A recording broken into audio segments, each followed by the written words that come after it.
지방대 출신이 왜 여기 끼어? 어서 딴 데로 가란 말이야. 회식 자리에서 20년 차 만년 부장이 신임 여직원의 얼굴에 술잔을 던졌습니다.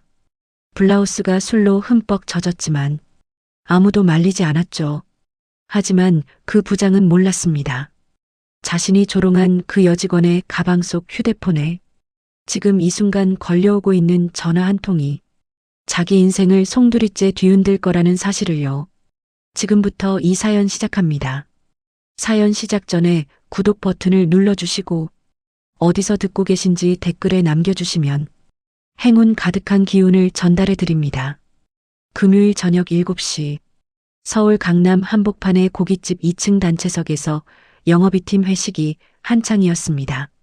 삼겹살 연기가 자욱한 가운데 직원 12명이 둘러앉아 있었고 분위기는 나쁘지 않았어요. 적어도 박태성 부장이 입을 열기 전까지는요. 야 한서연 술 따라. 신입이 가만히 앉아있기만 하면 되는 줄 알아. 테이블 맨 끝자리에 앉아있던 26살 한서연이 고개를 들었습니다. 54살 박태성 부장이 빈 소주잔을 흔들며 턱짓을 하고 있었죠. 서연은 아무 말 없이 자리에서 일어나 소주병을 들고 박태성 앞으로 갔습니다. 두 손으로 조심스럽게 술을 따르는데 박태성이 잔을 확 빼버렸어요. 소주가 테이블 위로 쏟아졌습니다. 아이고, 손도 떨려 술도 못 따르냐. 박태성이 혀를 차며 고개를 저었습니다. 주변 직원들이 고개를 숙였지만 아무도 입을 열지 않았어요. 이 팀에서 20년간 부장 자리를 지켜온 박태성에게 대드는 사람은 없었거든요. 승진은 못해도 사람 잡는 데는 선수라는 게 팀 내 공공연한 평가였습니다. 지방대 출신이 왜 우리 팀에 있는 건지 나는 아직도 이해를 못하겠어. 박태성의 목소리가 한층 커졌습니다. 삼겹살을 굽던 막내 사원의 젓가락이 멈췄고 맞은편에 앉은 김대리가 슬쩍 서연의 눈치를 살폈죠. 서연은 입술을 꾹 깨물었습니다. 이 말은 입사 첫날부터 귀에 박히도록 들어온 말이었거든요. 2주 전 첫 출근날 박태성이 이력서를 펼치며 코웃음 치던 장면이 아직도 생생했습니다. 부장님 말이 진짜 맞아요. 요즘 신입들은 주제 파악을 도통 못하더라고요. 옆자리에서 오미경 차장이 소주잔을 기울이며 거들었습니다. 47살의 오미경은 박태성과 같은 대학 후배로 팀 안에서 늘 그의 편에 섰어요. 둘이 합을 맞추면 누구든 버텨내기 어려웠죠. 서연은 자리로 돌아가 조용히 앉았습니다. 손이 미세하게 떨리고 있었지만 표정은 담담했어요. 시간이 흐르고 소주 빈 병이 4-5개로 늘어나자 박태성의 눈이 풀리기 시작했습니다. 취기가 올라올수록 입은 더 거칠어졌죠. 그가 갑자기 서연을 가리키며 목소리를 높였습니다. 야 한서연, 부모가 뭐 하시길래 딸을 겨우 지방대에 보낸 거야. 등록금도 없었나 보지. 식당 안이 조용해졌습니다. 삼겹살 굽는 소리만 지글거렸어요. 서연의 어깨가 딱 굳었습니다. 2주 동안 온갖 모욕을 참아왔지만 부모 이야기가 나오자 가슴 밑바닥에서 뜨거운 무언가가 치밀어 올랐죠. 부모님 이야기는 하지 말아주세요. 서연이 처음으로 입을 열었습니다. 목소리는 낮았지만 또렷했어요. 순간 박태성의 눈이 커졌습니다. 20년간 이 팀에서 자신에게 말대꾸한 사람은 단 한 명도 없었거든요. 뭐 이 신입이 지금 나한테 말대꾸를 하는 거야. 박태성이 벌떡 일어섰습니다. 손에 들고 있던 소주잔이 서연의 블라우스를 향해 날아갔어요. 차가운 술이 가슴팍으로 쏟아져 내렸고 흰 블라우스가 순식간에 젖어버렸습니다. 서연이 숨을 멈췄어요. 직원들의 입이 벌어졌지만 아무도 움직이지 않았습니다. 어머 부장님 옷에 술이 튀었잖아요. 한서연 씨 빨리 닦아드리지 않고 뭐해요.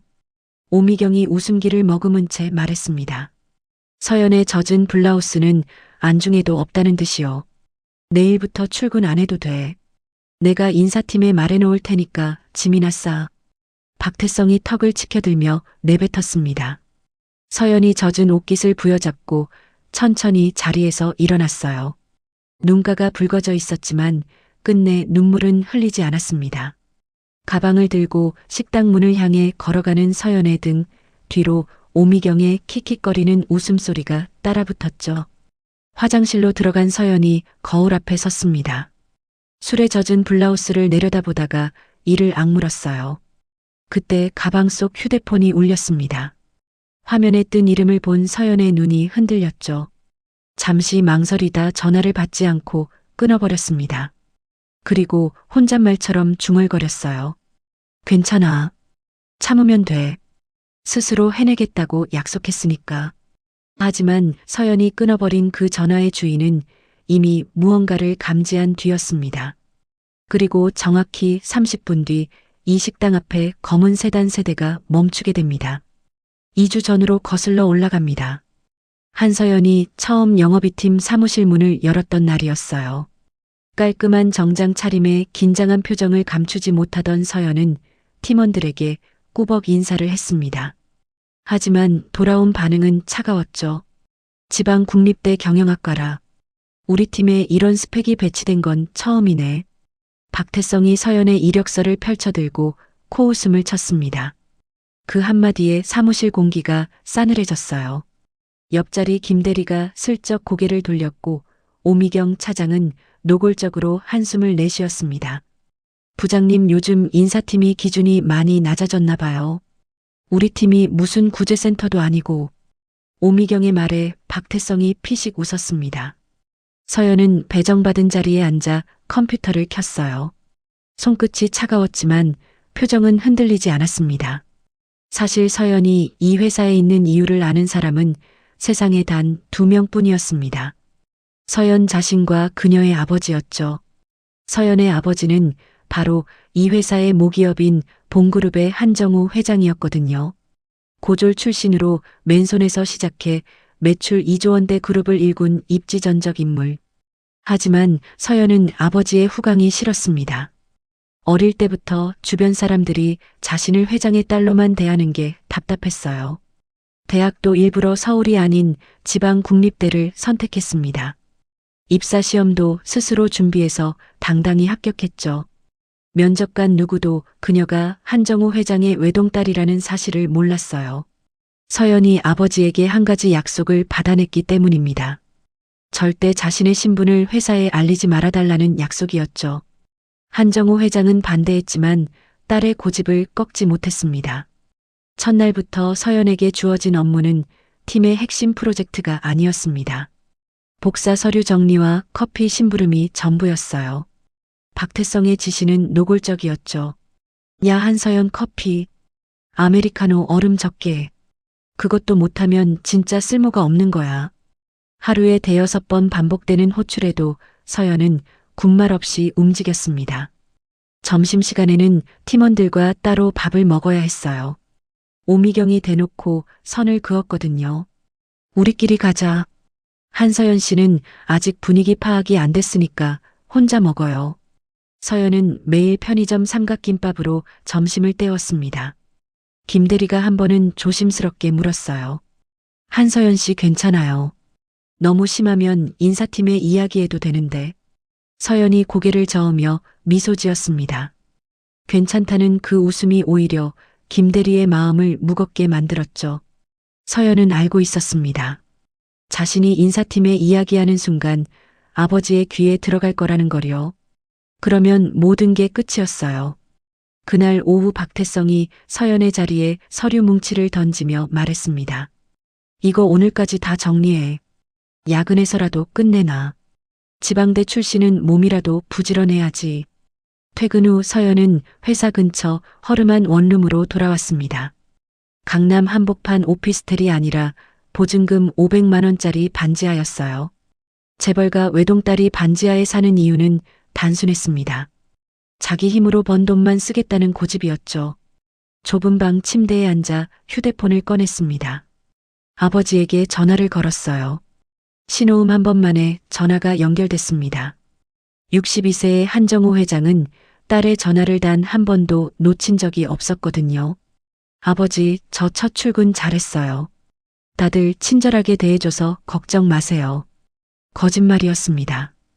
하지만 서연은 웃으며 말했어요. 수화기 너머로 굵은 목소리가 뭔가를 물었지만 서연은 밝은 톤을 유지했죠. 정말이에요, 아버지. 약속했잖아요. 저 스스로 해볼게요. 믿어주세요.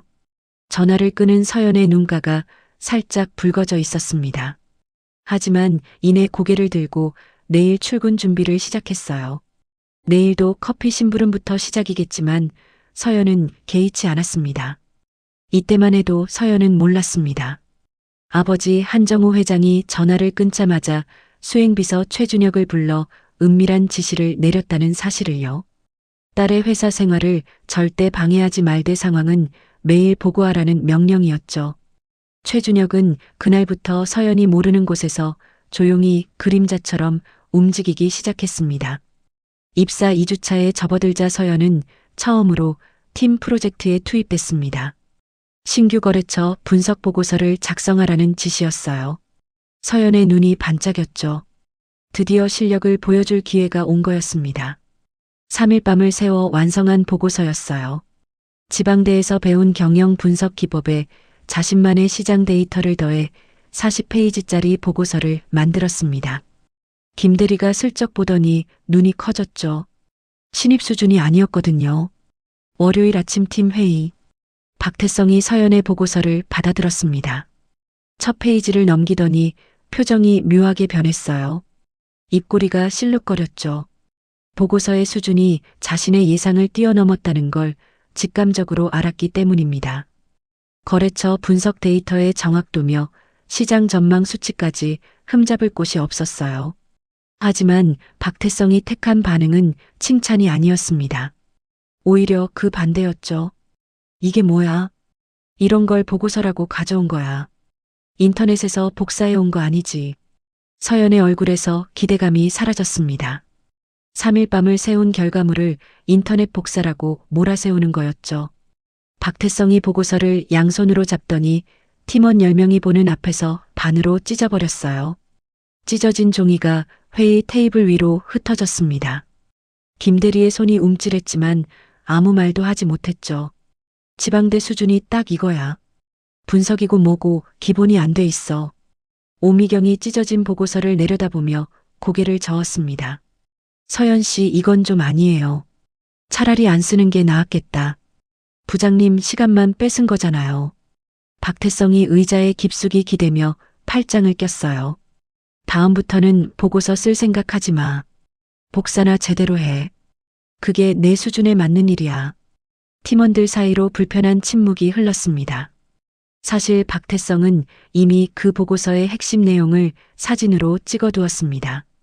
자기 이름으로 상무에게 올릴 생각이었죠. 20년간 부장 자리에 머물면서 후배들의 성과를 가로채는 건 그에게 일상이었거든요. 서연은 그 사실을 알 리 없었습니다. 회의가 끝나고 서연이 복도로 나왔어요. 찢어진 보고서 조각을 양손에 들고 있었습니다. 3일 밤을 세운 결과물이 종이 조각이 된 거였죠. 눈물이 차올랐지만 서연은 고개를 들었어요. 울지 않겠다고 다짐했거든요. 그때 엘리베이터 문이 열렸습니다. 안에서 정장 차림의 남자가 내렸어요. 나이는 30대 후반쯤으로 보였고 차분한 인상이었습니다. 검은 수트에 단정한 넥타이를 맨 그 남자는 이 회사 사람이 아닌 듯 했어요. 남자가 찢어진 종이를 들고 있는 서연과 눈이 마주쳤습니다. 그의 눈동자가 미세하게 흔들렸어요. 입술이 살짝 벌어졌다가 다시 다물어졌죠. 하지만 서연은 고개를 숙인 채 그냥 지나쳤습니다. 그 남자가 누구인지 알아볼 이유가 없었으니까요. 남자는 서연의 뒷모습을 잠시 바라보다가 휴대폰을 꺼냈습니다. 복도 끝으로 걸어가며 누군가에게 전화를 걸었어요. 회장님, 보고 드릴 사항이 있습니다. 아가씨 상황이 좋지 않습니다. 목소리는 낮았지만 또렷했습니다. 수화기 너머에서 짧은 침묵이 흐른 뒤 굵은 목소리가 무언가를 물었어요. 남자의 표정이 더 굳어졌습니다. 한편 오미경이 서연의 자리로 다가왔습니다. 서연의 개인 물건이 담긴 상자를 들어 올리더니 구석 자리에 내려놓았어요. 자리 옮겨요, 한서연 씨. 여긴 거래처 담당 자리인데 서연 씨 수준에는 안 맞으니까. 서연이 아무 말 없이 상자를 들고 구석으로 갔습니다. 창문도 없는 복사기 옆자리였어요. 오미경이 뒤에서 한마디를 더 얹었죠. 거기가 딱이다. 복사기 옆이면 심부름하기도 편하잖아. 김대리가 안타까운 눈으로 바라봤지만 나서지 못했습니다. 이 팀에서 박태성과 오미경에게 맞서는 건 자살 행위나 다름없었거든요. 김대리가 서연에게 작은 목소리로 말했어요. 한서연 씨 물 여기 있어요. 힘내요. 서연은 새 자리에 앉아 컴퓨터를 켰습니다. 찢어진 보고서를 처음부터 다시 쓰기 시작했어요. 손끝은 차가웠지만 눈빛만은 흔들리지 않았습니다. 스스로 해내겠다는 그 약속만이 서연을 붙잡고 있었죠. 그 주 금요일이었습니다. 전사 영업 전략 회의가 열리는 날이었어요. 각 팀 부장들이 상무 앞에서 분기별 기획안을 발표하는 자리였죠. 박태성은 아침부터 유난히 들떠 있었습니다. 넥타이를 2번이나 고쳐 매더니 오미경에게 자신만만한 표정으로 말했어요. 오늘 내 발표 보면 상무님이 깜짝 놀랄 거야. 이번에는 진짜 잘 만들었거든. 오미경이 엄지를 치켜 세웠습니다. 서연은 복사기 옆자리에서 그 대화를 들었어요. 아직은 아무것도 모르는 상태였죠. 오전 10시 대회의실. 팀장급 이상 20여 명이 모인 자리에서 박태성이 프로젝터 앞에 섰습니다. 넥타이를 한 번 더 매만지고 리모컨을 눌렀어요. 화면에 뜬 기획안의 첫 페이지를 본 순간 서연의 숨이 멎었습니다. 거래처 분석 데이터와 시장 전망 수치 그리고 결론 구조까지 자신이 3일 밤을 새워 만든 보고서와 토시 하나 다르지 않았거든요. 표와 그래프의 배치마저 똑같았어요. 달라진 건 딱 한 가지뿐이었습니다. 표지에 적힌 이름이 한서연이 아니라 박태성이었죠. 이번 분기 신규 거래처 전략은 제가 직접 분석한 데이터를 기반으로 수립했습니다. 박태성의 목소리가 자신감 넘치게 회의실을 채웠어요. 서연은 의자 끝을 움켜쥐었습니다. 손가락 끝이 하얗게 변했죠. 옆에 앉은 김대리가 서연의 표정을 보고 상황을 알아챘어요. 하지만 대회의실 한가운데서 할 수 있는 건 아무것도 없었습니다. 발표가 끝나자 상무가 고개를 끄덕이며 박태성을 칭찬했어요. 박태성이 의기양양하게 자리로 돌아오며 서연을 스쳐 지나갔습니다. 그때 서연이 작은 목소리로 입을 열었어요. 부장님, 그 기획안은 제가 작성한 겁니다. 회의실이 순간 조용해졌습니다. 박태성이 걸음을 멈추고 천천히 고개를 돌렸어요. 눈빛이 차가웠죠. 뭐라고 지금 나한테 누명을 씌우는 거야? 내가 무슨 기획을 해? 지방대에서 기획을 가르쳐 주던 목소리가 회의실 전체에 울려 퍼졌습니다. 다른 팀 사람들의 시선이 서연에게 쏠렸어요. 오미경이 재빠르게 가세했죠. 부장님 말씀이 맞아요. 한서연 씨는 아직 복사도 제대로 못하는 신입이에요. 기획안이라니 말도 안 되죠. 서연의 입술이 떨렸습니다. 증거가 없었어요. 원본 보고서는 박태성이 회의실에서 찢어버렸고 종이 조각은 이미 쓰레기통으로 들어간 뒤였습니다. 파일은 자신의 컴퓨터에만 남아 있었지만 지금 이 자리에서 노트북을 켜서 증명할 수는 없었어요. 20여 명의 시선이 자신을 향하고 있었고 그중 절반은 의심의 눈초리였습니다. 신입이 부장에게 덤빈다는 인상만 남을 게 뻔했죠. 죄송합니다. 제가 착각했습니다. 서연이 고개를 숙였어요. 그 순간 서연의 눈에 처음으로 분노가 서렸습니다. 참을 수 있는 건 참겠지만 이건 도둑질이었거든요. 회의실을 나서는 서연의 주먹이 꽉 쥐어져 있었습니다. 회의가 끝난 뒤 박태성이 서연의 자리로 다가왔어요. 낮은 목소리로 속삭이듯 말했습니다. 다시 한번 그따위 소리하면 그날로 짐 싸는 줄 알아. 여기서 잘리면 지방대 출신이 갈 때가 있을 것 같아. 서연은 아무 말하지 않았습니다. 고개를 돌려 모니터를 바라봤어요. 화면에는 아무것도 띄워져 있지 않았지만 서연의 눈에는 무언가가 타오르고 있었죠. 그날 저녁 퇴근길에 서연은 결심했습니다. 더 이상 당하고만 있지는 않겠다고요. 방법은 아직 모르지만 이대로 무너지지는 않겠다는 각오였어요. 다만 서연이 몰랐던 사실이 하나 있었습니다. 오늘 대회의실 뒷줄 구석에 앉아 이 모든 장면을 처음부터 끝까지 지켜본 사람이 있었다는 거예요.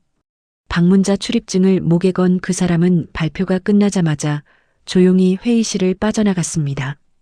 복도를 걸으며 휴대폰을 꺼내드는 그의 손이 미세하게 떨리고 있었어요. 일주일이 더 흘렀습니다.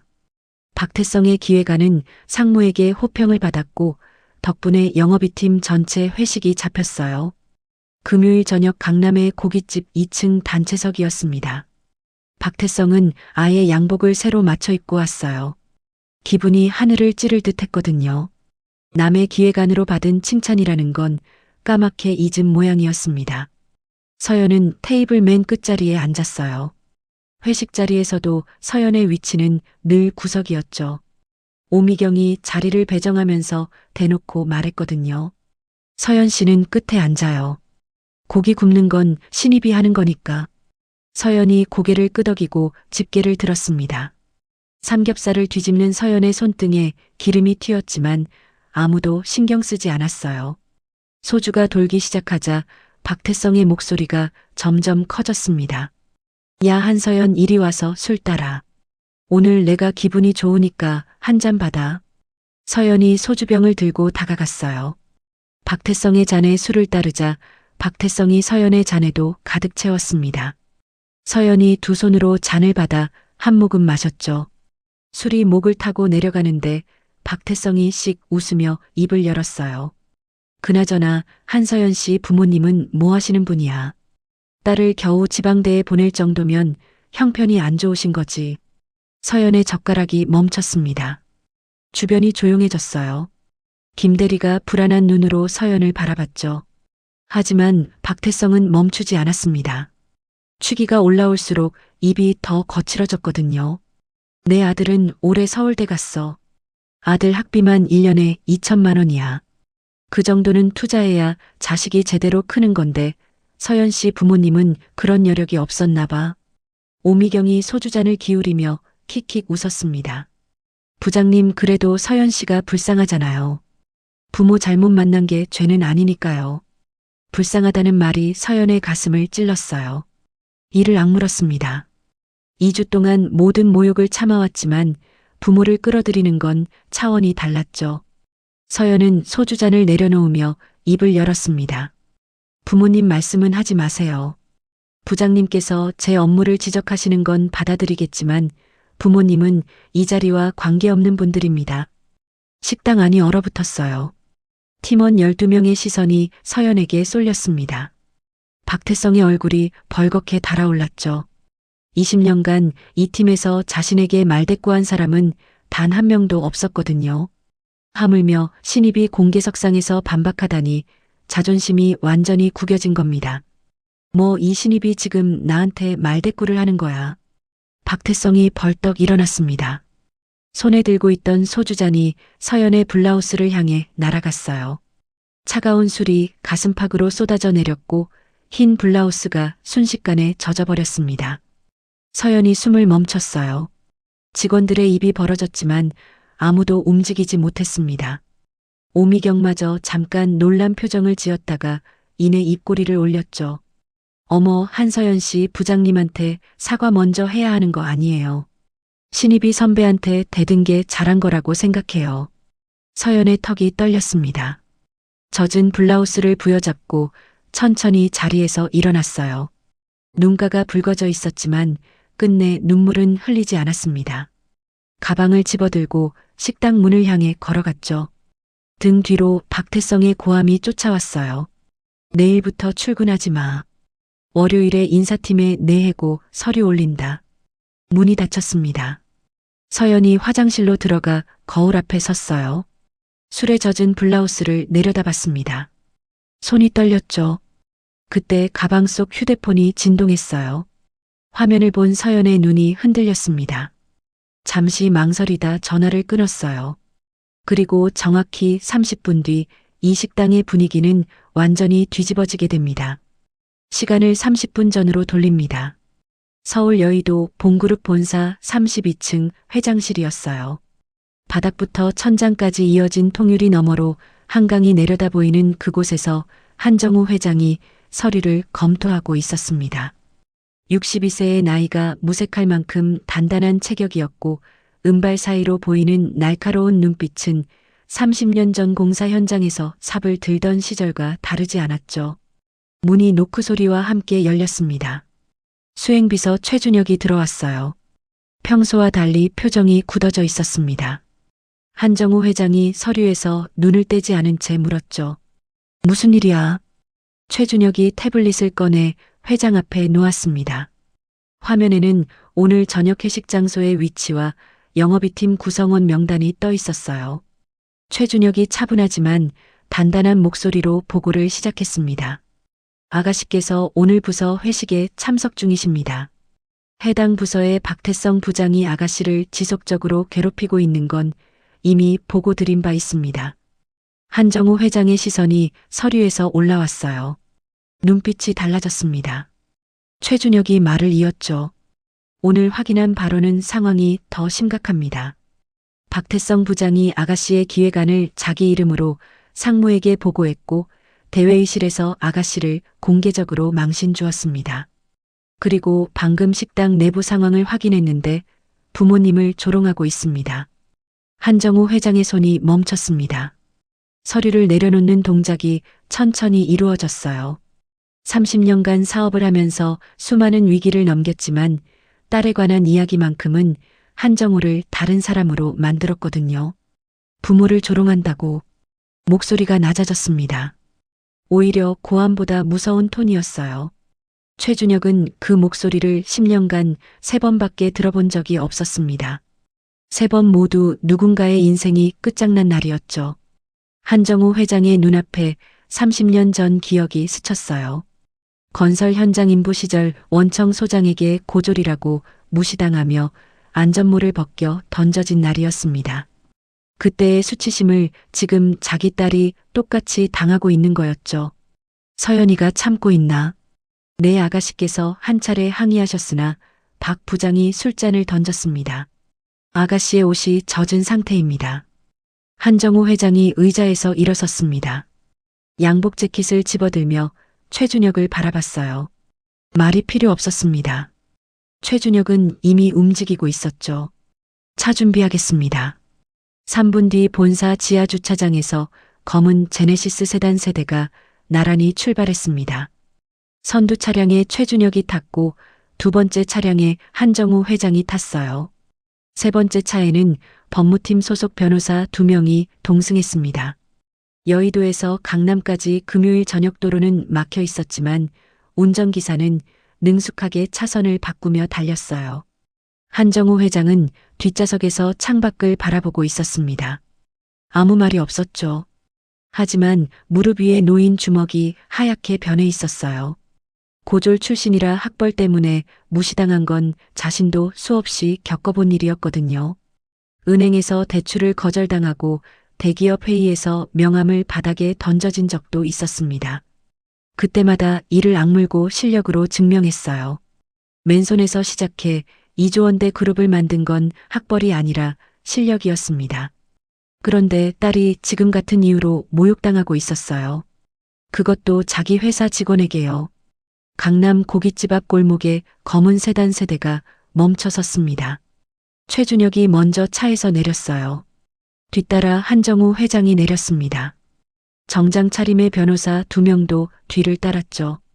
식당 2층으로 올라가는 계단 앞에서 최준혁이 한 발 앞서 문을 열었습니다. 안에서 웃음소리와 고함소리가 뒤섞여 흘러나왔어요. 한정우 회장이 한 걸음을 내디뎠습니다. 30년 만에 처음으로 자신이 직접 움직이는 밤이었어요. 식당 2층 문이 열렸습니다. 박태성은 아직 흥분이 가시지 않은 채 오미경과 술잔을 부딪히고 있었어요. 서연이 나간 뒤 분위기는 오히려 편해졌거든요. 눈치 보이는 신입이 사라지니 마음 놓고 떠들 수 있었죠. 삼겹살 연기 사이로 웃음소리가 끊이지 않았습니다. 부장님 서연이 그 꼴 보셨어요? 울 것 같은 표정이 진짜 웃기더라고요. 오미경이 킥킥 웃으며 고기를 집었습니다. 박태성이 소주를 한 잔 더 들이키며 콧방귀를 뀌었어요. 지방대가 어디서 기어 올라온 거야? 월요일에 바로 정리해버려야지. 바로 그때 계단 쪽에서 구두 소리가 들렸어요. 박태성이 고개를 돌렸습니다. 검은 수트를 입은 남자가 단체석 입구에 서 있었어요. 30대 후반의 단정한 인상이었죠. 박태성은 그 남자를 한 번도 본 적이 없었습니다. 뭐야, 당신 누구야? 여기 단체석인데. 박태성이 손을 흔들며 쫓아내듯 말했어요. 남자는 미동도 하지 않았습니다. 대신 시선을 천천히 테이블 위로 옮겼어요. 빈 소주병들 사이로 서연이 앉았던 자리가 보였죠. 의자에 술 자국이 남아 있었습니다. 남자의 눈빛이 차갑게 변했어요. 그때 남자 뒤로 누군가가 나타났습니다. 은발에 검은 양복을 입은 60대 남성이었어요. 체격이 단단했고 걸음걸이에서 범상치 않은 위엄이 풍겼죠. 식당 직원 2명이 허리를 90도로 숙이며 길을 터줬습니다. 뒤에는 정장 차림의 남녀 2명이 서류 가방을 들고 서 있었어요.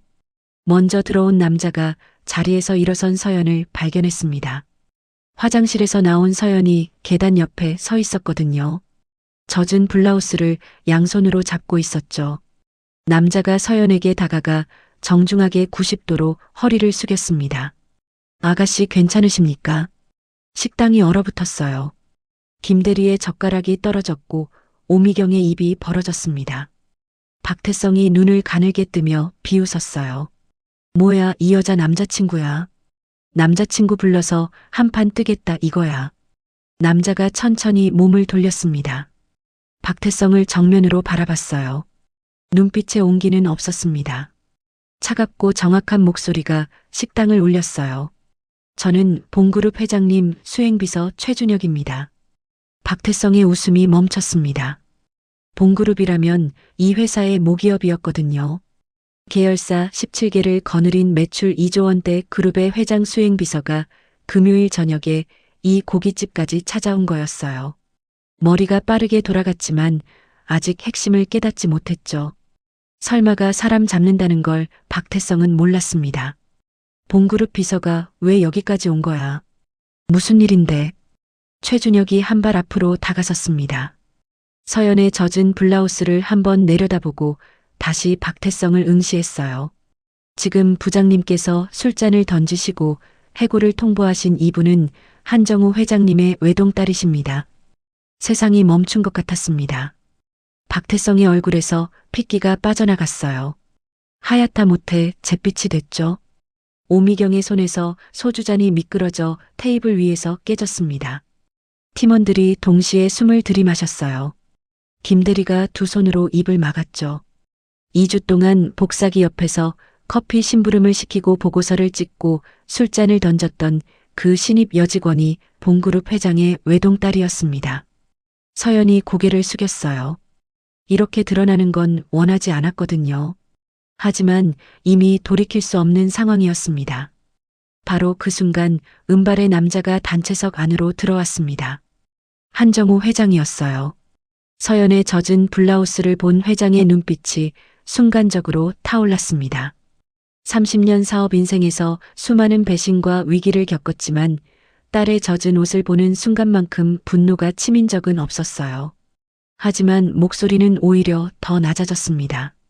불길 직전의 고요함 같았죠. 내가 내 딸한테 술잔을 던진 사람이야.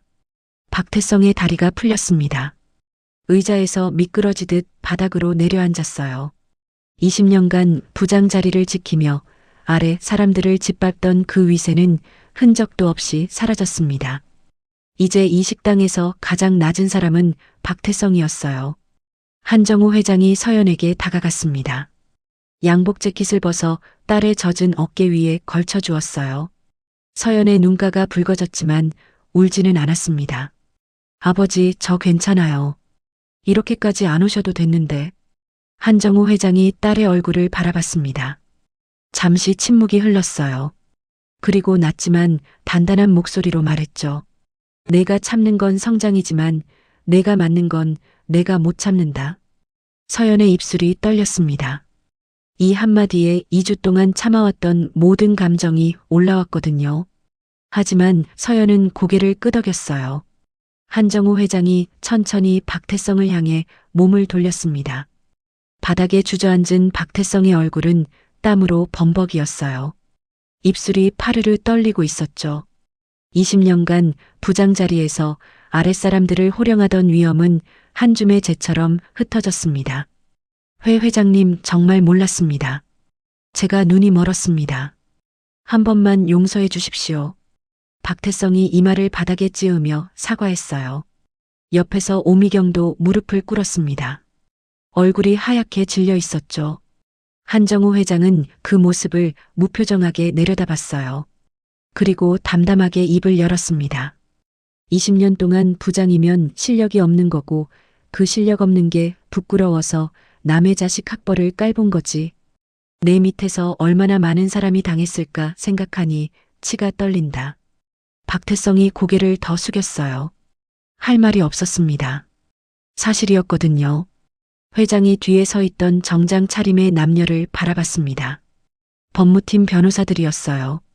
이 사람 기획안 도용건 증거 확보해서 업무상 횡령으로 고소 진행하고 직장 내 괴롭힘은 근로기준법 위반으로 별도 조치해. 변호사가 서류 가방에서 문서를 꺼내며 고개를 숙였습니다. 최준혁이 한 발 앞으로 나서며 박태성에게 말했어요. 박태성 부장님 즉시 해고 통보드립니다. 퇴직금은 법무팀 검토 후 결정됩니다. 내일부터 사옥 출입이 불가합니다. 박태성의 몸이 부들부들 떨렸습니다. 해고라는 두 글자가 현실로 떨어진 순간이었죠. 20년간 쌓아온 모든 것이 한순간에 무너졌어요. 회장의 시선이 오미경에게로 옮겨갔습니다. 오미경 차장은 징계위원회에 회부한다. 방조자도 가해자와 같다는 걸 알게 될 거야. 오미경의 얼굴이 일그러졌어요. 하지만 입을 열 수 없었습니다. 서연이 조용히 아버지의 팔을 잡았어요. 아버지, 저는 내일도 출근할 거예요. 제자리에서 제 일을 할 겁니다. 한정우 회장이 딸을 바라봤습니다. 잠시 후 고개를 끄덕였어요. 딸의 고집을 잘 알고 있었거든요. 맨손에서 시작한 자신과 닮은 그 고집이었죠. 한 달이 흘렀습니다. 서연은 여전히 같은 자리에서 일하고 있었어요. 달라진 건 더 이상 복사기 옆이 아니라는 것과 아무도 서연의 학벌을 입에 올리지 않는다는 거였죠. 서연은 자신의 이름으로 기획안을 다시 제출했고 이번에는 정당한 평가를 받았습니다. 상무가 직접 서연을 불러 칭찬했어요. 김대리가 조심스럽게 웃으며 축하를 건넸죠. 서연은 예전처럼 허름한 원룸에서 출근하고 편의점 도시락을 먹었습니다. 달라진 건 아무것도 없었어요. 다만 이제는 아무도 그 모습을 보고 깔보지 않았습니다. 박태성은 재취업에 실패하고 있었어요. 이력서에 본그룹 계열사 20년 경력이 적혀 있었지만 업계에 소문이 퍼진 뒤로는 면접 기회조차 얻지 못했습니다. 기획안 도용으로 형사 고소까지 당한 터라 경력에 큰 흠집이 생겼죠. 명문대 졸업장은 여전히 벽에 걸려 있었지만 그 졸업장이 밥을 먹여주지는 않았어요. 학벌로 사람을 판단하고 후배의 성과를 빼앗던 대가가 고스란히 자신에게 돌아온 거였습니다. 사람의 가치는 졸업장에 적힌 학교 이름이 아니라 그 사람이 어떤 태도로 세상을 마주하느냐에서 결정됩니다. 겉모습으로 사람을 깔보는 순간 그 대가는 반드시 돌아오게 되어 있어요. 오늘도 묵묵히 자기 자리에서 최선을 다하는 모든 분들께 행운 가득한 하루가 되시길 바랍니다.